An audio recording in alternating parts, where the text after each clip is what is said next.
Est-ce que le peuple camerounais se ment en réalité? Oui, depuis des années. Comment? On s'est toujours menti. On s'est menti sur notre histoire. C'est l'un des problèmes de base. On s'est menti sur notre véritable histoire parce que ceux qui se sont battus pour l'indépendance du Cameroun ont été présentés à l'époque. On les appelait des maquisards. On les appelait déjà des terroristes à l'époque. Je parle des Oumniové, des Wandi et des autres. À l'école, on nous a pas enseigné notre vraie histoire. On nous a menti sur notre histoire à l'école et ces mensonges-là nous habitent. C'est pour cela qu'aujourd'hui, on connaît la réalité, mais on fait semblant de ne pas la connaître. On préfère dire des mensonges parce que cela arrange une certaine oligarchie. C'est ça le drame que je vais dénoncer. Et je tiens à préciser, comme je l'ai dit dans ma chronique, c'est pas moi qui le dis. C'est le professeur Fabien Eboussi-Boulaga qui le disait. Un peuple qui se ment est condamné à vivre dans le chaos. Parce que quand vous vous mentez, vous soignez les maux dont vous ne souffrez pas.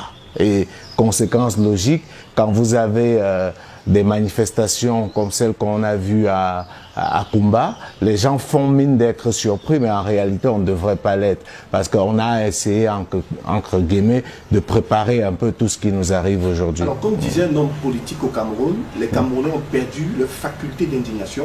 Est-ce que vous partagez cette opinion? Je ne pense pas qu'ils ont perdu la faculté d'indignation, puisqu'on a vu les Camerounais s'indigner. On les entend s'indigner. C'est plus la faculté d'action ou la faculté de réaction face aux injustices de tout genre que je pourrais estimer que les Camerounais ont perdu. Le peuple camerounais est un peu plus amorphe qu'il ne l'était il y a quelques années. Maintenant, c'est une question que tout le monde se pose. Qu'est-ce qui peut justifier cela? Mais en réalité, l'indignation, on l'a vu sur Kumba ou bien avant, les Camerounais s'indignent sur plein de choses, mais s'indigner ne suffit pas. Il faut aller au-delà de l'indignation. Et c'était aussi ça le sens de ma chronique. Et c'est un problème qu'on peut étendre de manière générale aux afro-descendants. On est enclin à s'indigner, on est enclin à réclamer la justice, mais on n'agit pas. Or, tant que vous passez votre temps à vous indigner, vous voyez bien que ça ne change pas. Il faut à un moment donné questionner la méthode. Je peux prendre de manière générale, avec votre permission, l'exemple du Black Lives Matter. Moi, j'ai dit, je suis pas par rapport à cela, parce que pour moi, c'était un non-sens. Quand vous commencez à dire la vie des afro-descendants compte, ça veut dire que vous-même vous reconnaissez qu'il y a un problème. Et pour montrer comment c'est tellement inefficace, vous avez bien vu qu'après George Floyd, après toute la vague d'indignation qu'on a eue, les Black Lives Matter par-ci par-là, quelques mois après, un autre Africain-Américain s'est fait descendre par un policier et pas plus tard que hier, on a encore eu le même cas. Ça me dit que la méthode n'est pas la bonne. Et je voudrais qu'on sorte justement du raisonnement spontané guidé par les émotions pour des vrais actes. Un autre exemple, vous vous souvenez de la vente des esclaves en Libye? Ça a choqué le monde entier, il y a une vague d'indignation, mais aujourd'hui, ce trafic se poursuit allègrement. Pourquoi? Parce on s'est inscrit dans un phénomène de mode, on s'indigne parce que on voit les gens s'indigner, mais on ne fait rien pour que cela n'arrive plus.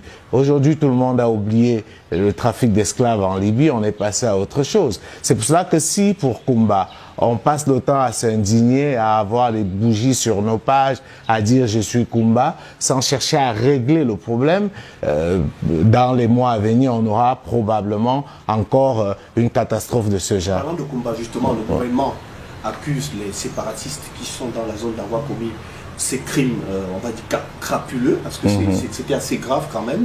Alors, si c'est vrai, est-ce que, d'après vous, ces séparatistes n'ont pas poussé le bouchon un peu trop loin?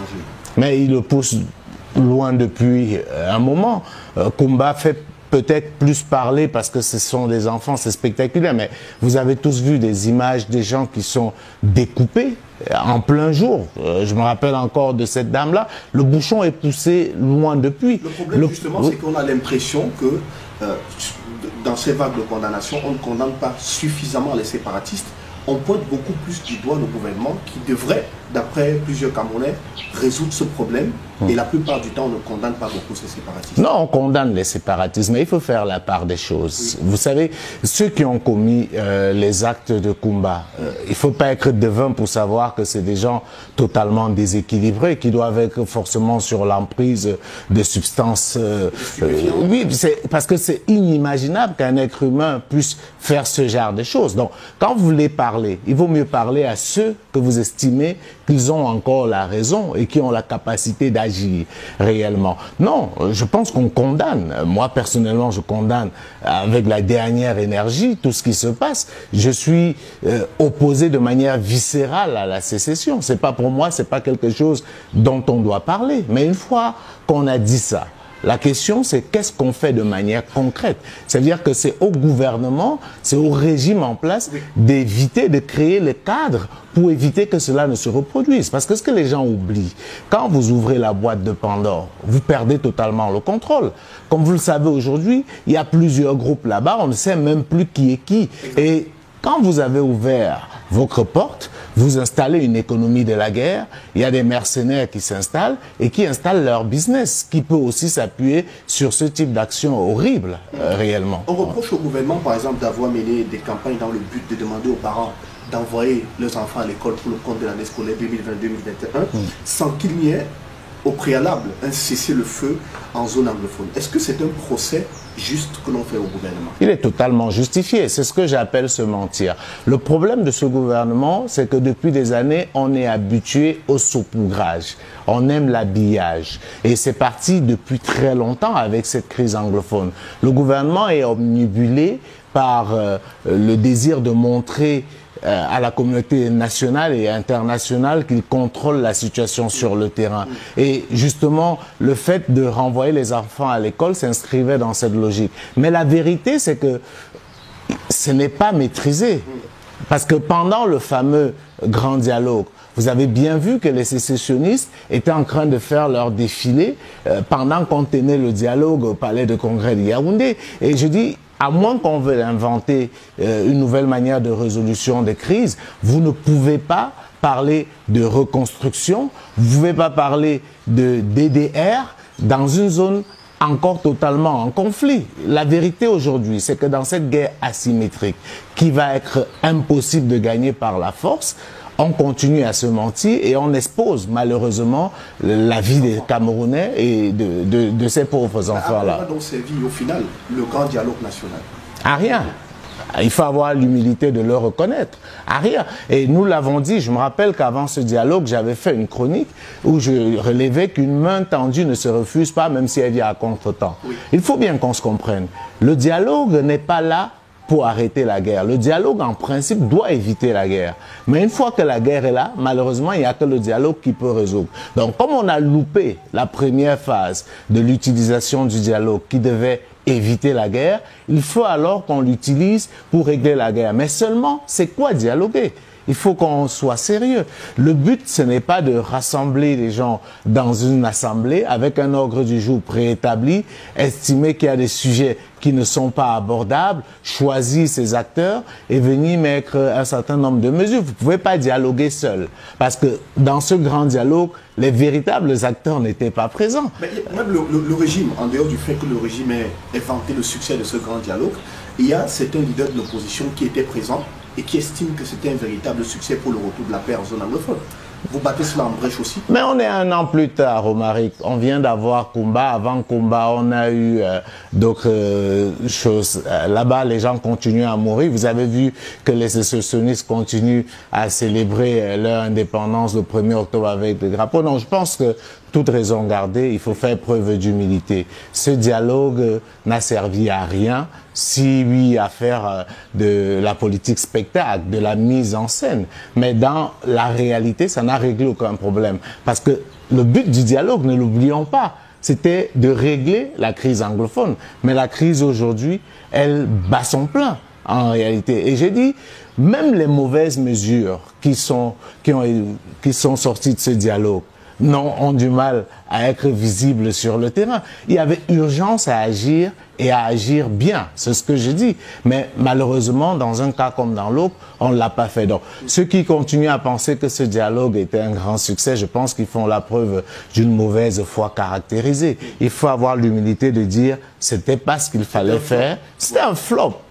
Puisque la guerre continue, puisqu'on vient de voir des enfants se faire massacrer, puisqu'on continue à voir des gens avoir peur, puisque aujourd'hui il est compliqué de se rendre dans cette zone, puisque aujourd'hui encore, malheureusement, les enfants ne peuvent plus aller à l'école. Vous avez bien vu qu'il y a aujourd'hui une psychose qui règne dans la région et les parents ne sont plus à l'aise à envoyer les enfants à l'école. Une autre personne qui a été sérieusement critiquée, c'est le président Biya.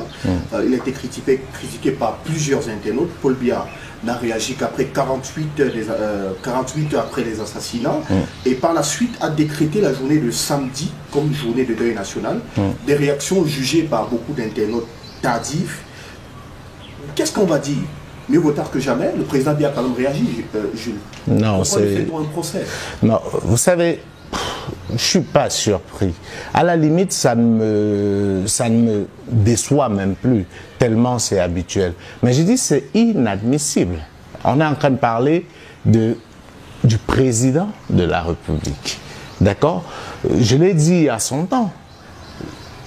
La moindre des choses aurait été un déplacement dans le nord-ouest et le sud-ouest, dès le début, pour montrer qu'on est...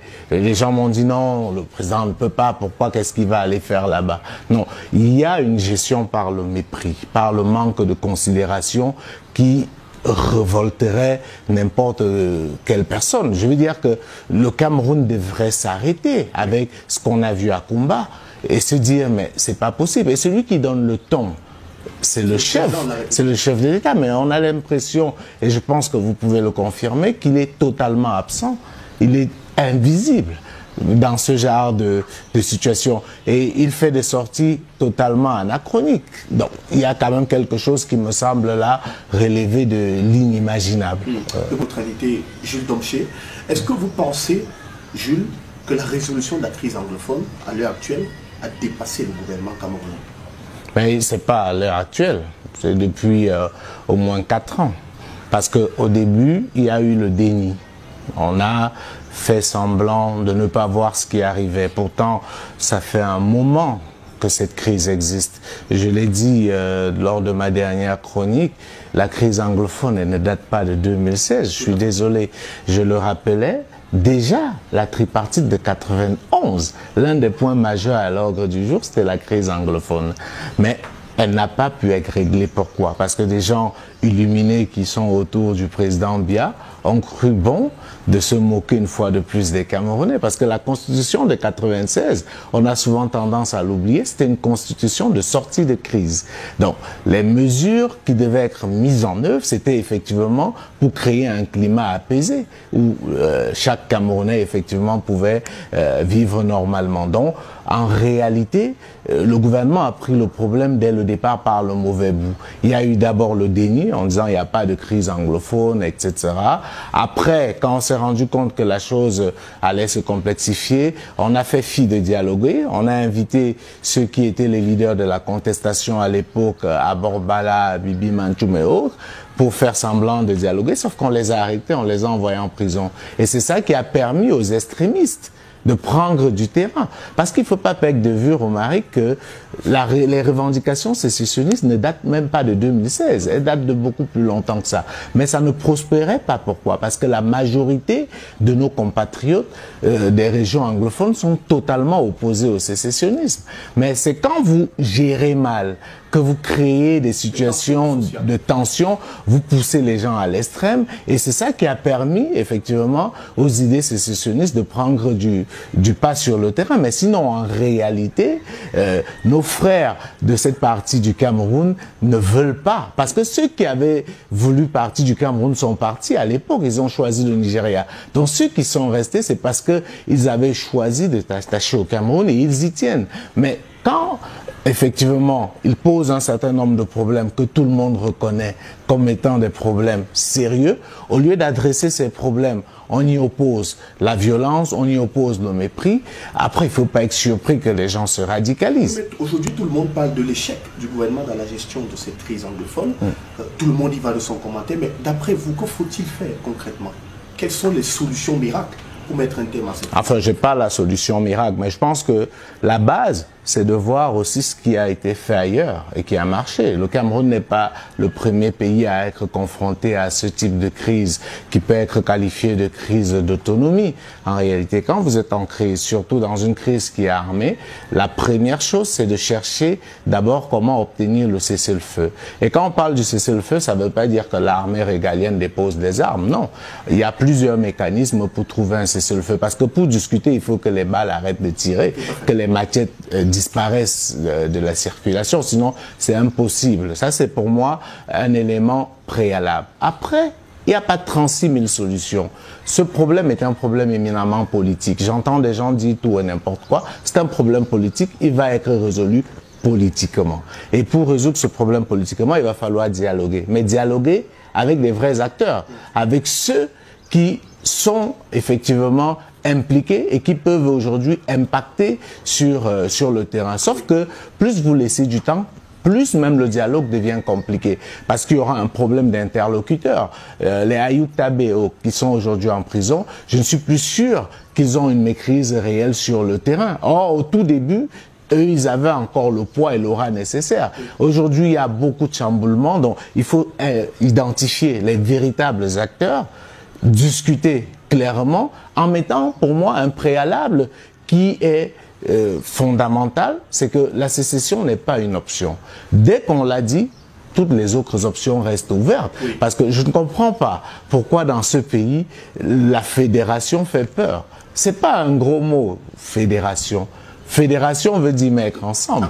En réalité, on l'a été. On voit des États autour de nous qui le sont. Oui. En réalité, donc, on peut discuter de cela et je pense que si on a un vrai dialogue franc, où on s'attaque à la forme de l'État, avec toutes les parties. Aujourd'hui, avec toutes les parties, on n'a pas besoin d'avoir 1000 personnes comme c'était le cas au Palais de Congrès. Moi, je pense qu'un vrai dialogue avec même 10 personnes autour de la table, on pourrait effectivement résoudre ce problème. Il n'y a pas d'autre issue. Dans ce contexte, Jules, est-ce que vous pensez que le gouvernement, le parti au pouvoir et les partis politiques de l'opposition peuvent décider d'un commun accord de surseoir leur participation aux élections régionales et de demander le retour de la paix avant la tenue des élections prévues pour décembre prochain? Est-ce que c'est possible?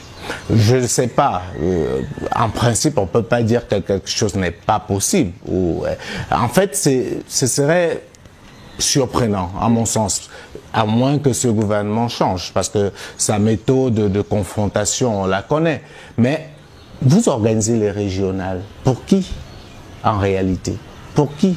Quand vous savez que ceux pour qui vous le faites ne pourront même pas prendre part au vote. On parle de presque 1 million de déplacés en réalité. Le gouvernement dit que c'est pour accélérer le processus de décentralisation. Enfin, je veux dire, ça ne me semble pas.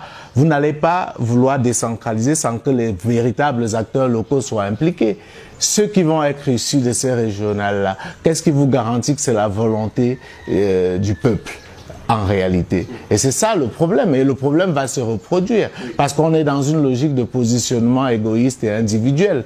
Non, je pense que ce n'est pas sérieux de faire une nouvelle élection sans avoir réglé le problème. On ne fait pas une élection pour régler un problème. Moi, j'ai toujours dit ça. Je l'ai dit à l'époque, même au niveau international, quand on parlait de la crise ivoirienne. On pense que l'élection règle le problème. Non, l'élection, c'est un moment de tension. S'il est mal géré, c'est lui qui aggrave le problème. En réalité, il faut pouvoir régler le problème avant l'élection. L'élection ne peut pas régler le problème, surtout dans un contexte de crise comme celui-ci. Alors, parlons de politique à présent avec les acteurs de l'opposition. Depuis le 21 septembre, le MRC, son président et ses militants sont mal. Maurice Kamto est assigné à résidence surveillée. Olivier Bibounissa, le professeur Alain Foguet ont été arrêtés et conduits au secrétariat d'État à la Défense. Tout ceci sans aucune notification formelle et en toute violation de leurs droits les plus basiques. Au regard de tout cela, est-ce qu'on peut dire que le Cameroun, à l'heure actuelle, est encore un état de droit? Il n'a jamais été. Donc, je ne fais pas un mystère là-dessus. Le Cameroun n'a jamais été un état de droit. Mais parce que dans un état de droit, on ne se comporte pas comme cela. Parce que les gens confondent un état où on pratique du droit, où on parle de droit, avec un état de droit. Un état de droit, c'est un état où l'état même est soumis au droit, où on respecte la loi. Vous ne pouvez pas, sur la base de rien, arrêter les gens, les mettre en détention sans les notifier. Enfin, c'est exactement l'exemple d'un état de non-droit qu'on vit aujourd'hui. Les gens sont arrêtés dans des conditions suspectes, les gens sont quasiment enlevés de leur domicile, détenus parfois dans des endroits tenus secrets. Il faut que les avocats se démerdent comme ils peuvent pour trouver où sont leurs clients, que les familles effectivement crient partout. C'est pas ça l'état de droit. Le Cameroun aujourd'hui, comme hier, est très loin d'être un état de droit. Et c'est pas parce qu'on va le déclarer qu'on va l'être. Ça ne se décrète pas. C'est dans les faits en réalité. Un cas nous intéresse aujourd'hui, particulièrement celui de Olivier Bibouni-Sak, dont la vie est en danger en ce moment. De son arrestation à ce jour, il est coupé pratiquement de tout. Il ne peut pas lire, il ne peut pas facilement recevoir les visites. Tout récemment encore, on a appris, sa cellule a été fouillée en son absence et il a dû tout changer à l'intérieur de celle-ci, de peur qu'on ait dissimulé certaines preuves pour l'accabler. Et il y a aussi d'autres personnes qui étaient avec lui autour de sa cellule, qui ont été arrêtées et on les a contraints de signer des documents qui n'avaient en réalité rien à voir avec les faits pour lesquels ils sont inculpés en ce moment. Comment expliquer une telle pratique? Mais c'est compréhensible. C'est totalement incompréhensible et c'est regrettable qu'on en soit encore là aujourd'hui. Vous parlez du cas de Olivier Bibouni-Sak, c'est un cas qui me touche personnellement, parce que c'est quelqu'un que je connais très bien, avec qui j'ai une telle proximité que vous pouvez imaginer que je sois blessé profondément dans mon cœur. Parce que voilà le Cameroun qu'on ne veut pas voir. C'est quoi le crime de Bibouni-Sak aujourd'hui? C'est quoi son crime? D'être loyal à un leader, d'être loyal et fidèle à ses principes. C'est de ça dont il est reproché aujourd'hui. Moi, c'est pas le Cameroun dans lequel je veux vivre. Je veux vivre dans un Cameroun où chacun est libre d'exprimer ses opinions. Et surtout, quand on a des jeunes brillants comme Bibouni-Sak qui ont donné un autre visage à la politique au Cameroun, c'est pas ça qu'on attend. Alors aujourd'hui, on l'arrête sans raison et on essaye de trouver des raisons les unes aussi grossières que les autres, mais dans quel pays sommes-nous où vous voulez obliger des gens à signer un procès verbal qui ne correspond pas à leur déclaration? Voilà où est-ce qu'on en est aujourd'hui. Donc j'ai envie de dire, c'est quelque chose qui, moi, me révolte personnellement, et je pense que tout Camerounais est pris de justice indépendamment de nos opinions. On ne doit pas accepter cela. Et là, on parle de Bibouni-Sak, de Alain Fogué, de Maurice Kamto, mais eux, ils ont la chance d'avoir un nom pour parler de manière prosaïque. Mais imaginez toutes ces petites gens qui n'ont pas de nom, qui sont aujourd'hui enfermés, dont on a du mal à savoir pourquoi ils sont là-bas. Imaginez. Et il y a un symbole aussi très fort qui m'a marqué. C'est cette maman venue, je crois, de Saint-Mélima, qu'on surnomme affectueusement Maman Pilon. Oui. C'est quelque chose qui m'a fait couler des larmes, parce que quand je vois une maman être traitée comme ça, je me dis, il y a quelque chose qui ne va pas. On a perdu totalement le sens de nos repères.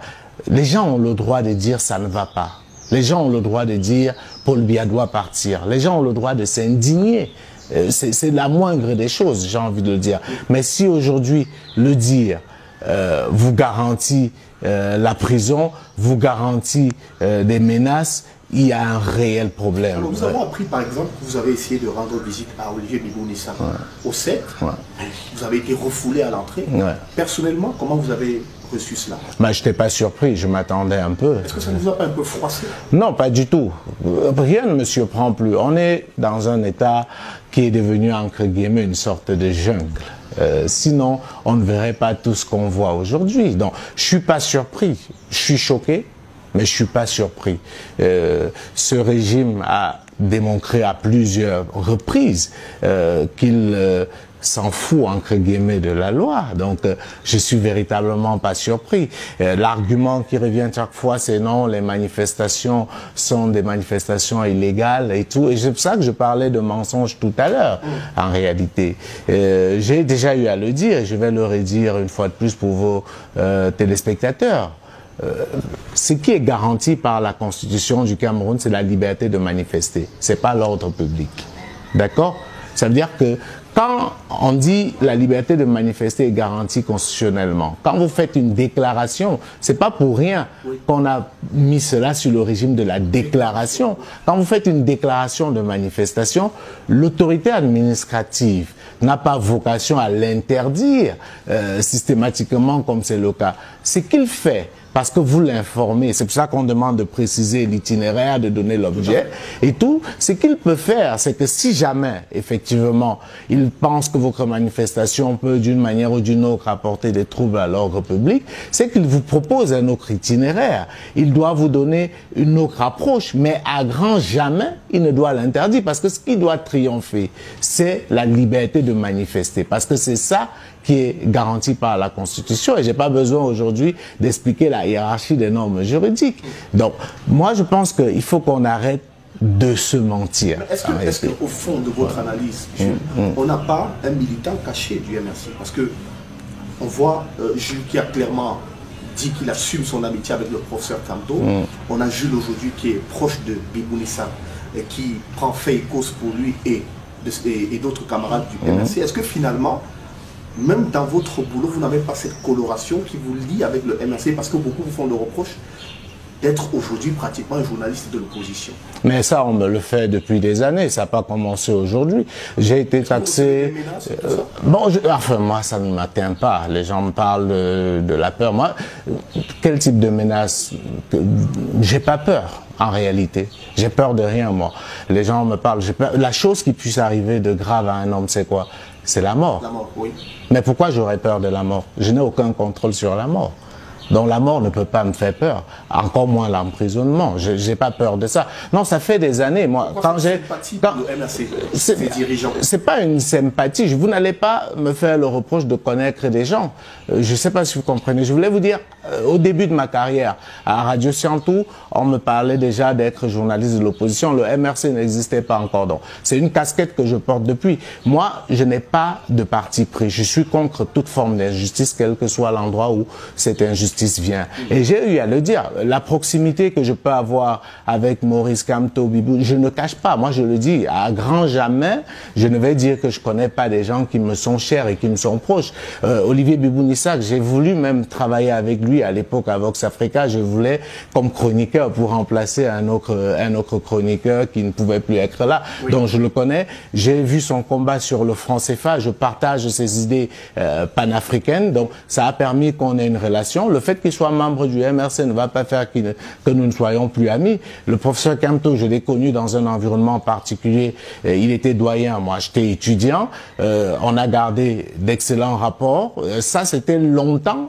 avant qu'on ne parle de la création du MRC. Quand il est entré au gouvernement, il y a eu une sorte de refroidissement dans nos relations, oui, etc. Donc, mais je ne peux pas aujourd'hui dire, le professeur Foguet, je l'ai eu comme enseignant de géostratégie à l'université. Je ne vais pas venir aujourd'hui parce qu'ils sont des opposants reconnus dire que je ne suis pas, que je ne les connais pas. Valsero, c'est un ami de très longue date. On a fait la radio ensemble à Siantou et j'ai toujours suivi avec un réel plaisir ce qu'il fait. Donc je ne vais pas venir aujourd'hui dire que tous ces gens je les connais pas. Non, Bibou c'est un ami et un ami intime. Je l'assume, cette amitié, je l'assume et je la défendrai partout. Maintenant, peut-être pour terminer sur cette question vraiment de manière précise. Il faut qu'on arrête de faire des procès d'intention. Aujourd'hui, vous pouvez plus faire une analyse froide. Et ça, je le dis pour tous les côtés. Il faut que les gens sachent que les gens ont totalement le droit de défendre le régime en place. Ils ont le droit. C'est une question de liberté. Il y a des gens pour qui le pays est bien géré. Soit. Mais moi, je réclame ma liberté de dire ce que je pense. Et si cela fait de moi un journaliste de l'opposition, mais je l'assume avec une fierté que vous ne pouvez pas imaginer. Comme je l'ai dit, et je pense que c'était sur vos plateaux, vous m'avez posé la question il y a un peu plus d'un an, pratiquement 2 ans avant les élections. Moi, j'essaye d'être honnête. C'est pas facile, mais j'essaye de le faire. Je l'avais dit, compte tenu de ma proximité avec certains candidats, j'ai préféré ne pas me mêler à tout ce processus électoral. J'ai pris du recul parce que je disais, vu mes relations avec les uns et les autres, peut-être que je perdrais mon objectivité et ça pourrait entacher. J'ai pas envie de mentir aux Camerounais. J'essaye de ne pas le faire. Oui. C'est pas facile au quotidien. Donc, que les gens arrêtent avec ça, moi, ça m'impressionne pas aucune mesure. Justement, on pensait qu'en ce moment, vous devez être en Côte d'Ivoire, puisque l'élection présidentielle est en train de battre au niveau des campagnes est en train de battre son plein. La Côte d'Ivoire, justement, qui connaît des violences depuis qu'Alassane Dramane Ouattara a décidé de se représenter encore pour un prochain mandat à la tête du pays. Mais pourquoi en Côte d'Ivoire, vous qui maîtrisez bien ce pays de l'Afrique de l'Ouest, pourquoi à chaque fois qu'on parle d'élections dans ce pays, il existe toujours autant de tensions? Mais ce n'est pas seulement en Côte d'Ivoire. De manière générale, les élections en Afrique sont chrysogènes. C'est déplorable. Un peu plus dans le cas de la Côte d'Ivoire parce que c'est un pays qui a connu une grave crise dans les années 2000 et cette crise n'a jamais été réglée. La réconciliation n'a jamais eu lieu. Donc, raison pour laquelle toute élection sera toujours source de tension. C'est déplorable, mais c'est la réalité. Alors, il y a par exemple Laurent Gbagbo qui a été écarté depuis. Tout récemment, Guillaume Soro, lui aussi, mis hors course. Est-ce que Alassane Ouattara veut faire un passage en force? Mais bon, en réalité, quand vous faites tout pour que ceux qui représentent une réelle menace pour vous ne se retrouvent pas face à vous, il y a quand même quelque chose qui amène à s'interroger. Le gros problème aujourd'hui, c'est que je pense que le président Alassane Ouattara a loupé à plusieurs fois le coach pour réconcilier véritablement la Côte d'Ivoire. Et c'est pour moi une erreur très grave. Qu'est-ce qu'il aurait dû faire, par exemple? Beaucoup de choses. Travailler véritablement à la réconciliation. Et ça n'a pas été fait. Les 10 ans qu'il a eu à faire au pouvoir, malheureusement, la réconciliation a été reléguée au second plan. Il s'est concentré à avoir des performances macroéconomiques pour avoir un taux de croissance acceptable, mais ça ne sert à rien si ça ne peut pas avoir une répercussion sur la vie des Ivoiriens. Et il y a aussi un problème qui se pose, c'est qu'on se rend compte aujourd'hui que la parole ne veut plus dire grand chose. Le président Ouattara, il avait été salué et j'ai fait partie de ceux qui l'ont salué et aujourd'hui je suis obligé de ravaler ma langue parce que j'étais tellement fier quand il a dit qu'il se représentait pas. Je me disais ça c'est fort et je pense qu'il peut se mettre en arbitre pour permettre enfin que la Côte d'Ivoire puisse avoir une véritable transition pacifique et réconcilier enfin les cœurs. Donc quand aujourd'hui il revient sur la scène avec ce troisième mandat extrêmement controversé et que ça fait peser sur le pays des risques de violence, vous pouvez comprendre que c'est des choses qui sont difficilement acceptables. Et Guillaume Soro dans tout cela, je suppose que vous échangez, vous et Guillaume Soro. Quel est son moral actuellement? Je n'échange pas seulement avec Guillaume Soro, j'échange avec tous les acteurs politiques ivoiriens, même dans le camp de Ouattara. Je ne peux pas vous parler du moral de Guillaume Soro, je n'ai pas une proximité particulière avec lui. On a un contact de journalistes et de leaders politiques. Je vais vers lui quand j'ai besoin d'un certain type d'information, mais on ne partage pas une certaine intimité pour que je puisse vous donner son état d'esprit. Mais on peut deviner au regard de ses sorties que ce qui se passe ne l'arrange pas parce qu'il a un sentiment de trahison qui peut être totalement compréhensible et légitime parce que c'est quand même lui qui fait de Ouattara le roi et se retrouver dans cette posture-là aujourd'hui, il y a quand même quelque chose qui amène à s'interroger. Alors, on va justement sortir de cet entretien. Jules, on est presque arrivé au terme. Mais pourquoi vous également, vous n'êtes pas en Côte d'Ivoire pour l'élection présidentielle? Non, ça c'est pour des raisons totalement logistiques. Il y a une équipe qui est là sur place. J'avais d'autres engagements. Je commence à me faire vieux aussi, donc ça fait que je peux plus être présent partout, malheureusement. Donc, mais Vox Africa, comme c'est le cas dans tous les pays, va bel et bien couvrir l'élection présidentielle en Côte d'Ivoire. De direction générale. Vox Africa est où maintenant? À Paris? Non, on n'a pas changé. Vox Africa est toujours à Londres. Nous avons juste ouvert un nouveau bureau à Paris avec un studio parce qu'on veut effectivement donner plus de place à la diaspora africaine se retrouvant à Paris parce qu'on avait un problème.